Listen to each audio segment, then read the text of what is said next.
Welcome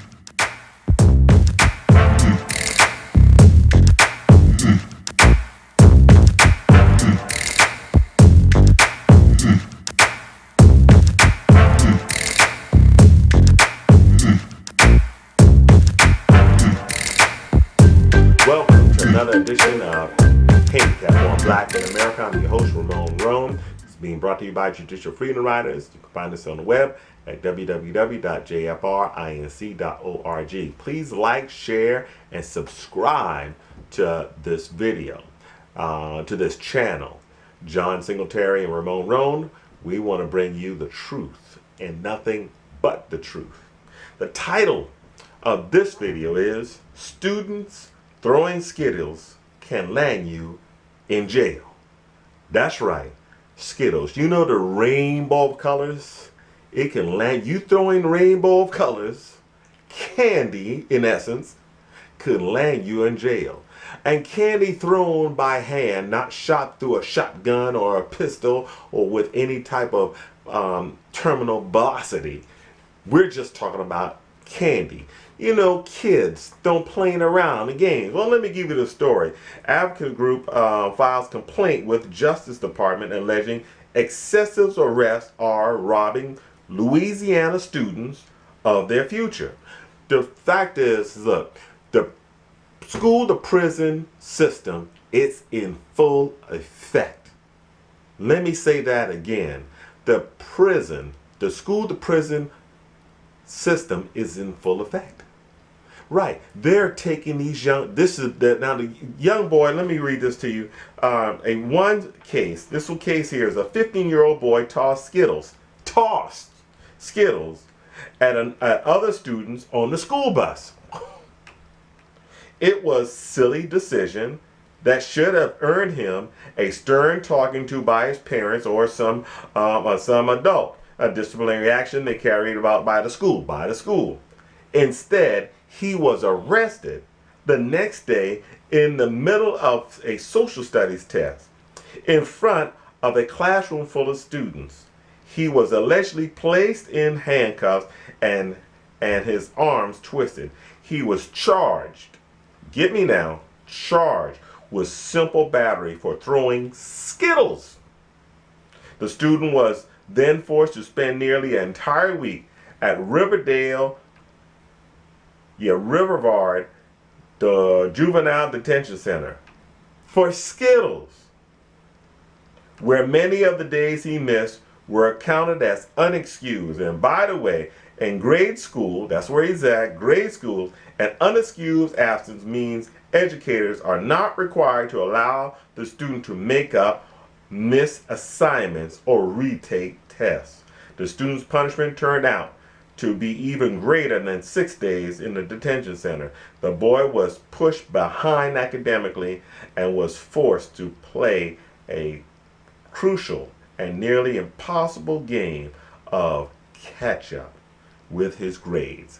Now, we don't even know if this is one of those failing schools, you know, the public schools. We don't even know that. And the fact that he's now got to play catch-up, possibly in a failing school, it's ridiculous. For Skittles, folks, for Skittles. Now, what is this world coming to? Come on, man. I like Bart, I think the football player used to play for the, I think New York Jets. Come on, man. Come on, man, Skittles. You know, back in my day, I'm 52 years old. Back in my days, nobody's called. Look here, the kids would have probably been eating the Skittles or throwing them back. Come on, man.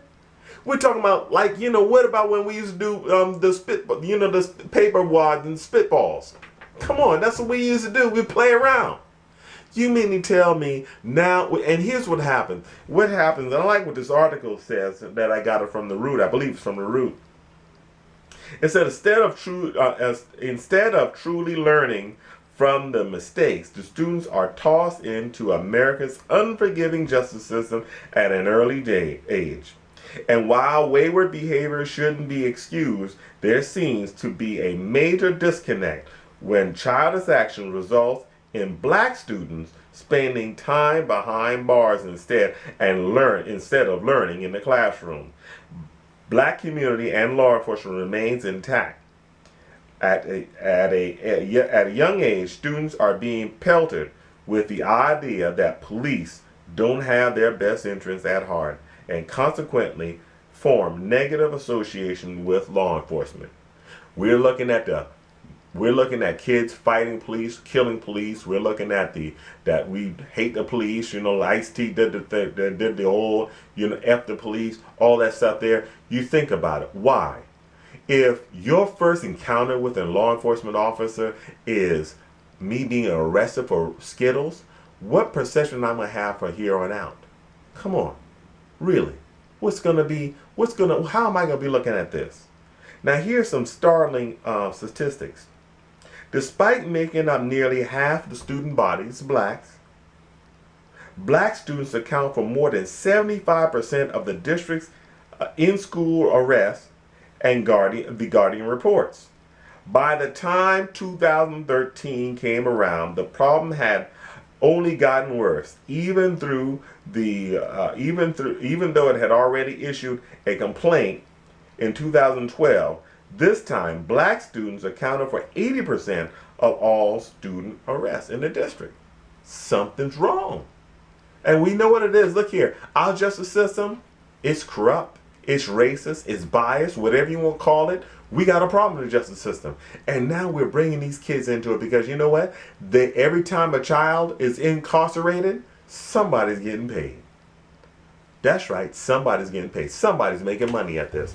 And I suggest that one, you vote in the ballot. You better make sure that you get the right people in office so that we can cut this kind of madness out. That child should not have been in jail or in detention center, another word for a jail, for throwing Skittles. Come on, man. This has been another edition of Handicap Born Black in America. My time is up and I thank you for yours. Do please subscribe to this channel. God bless you and may God bless America.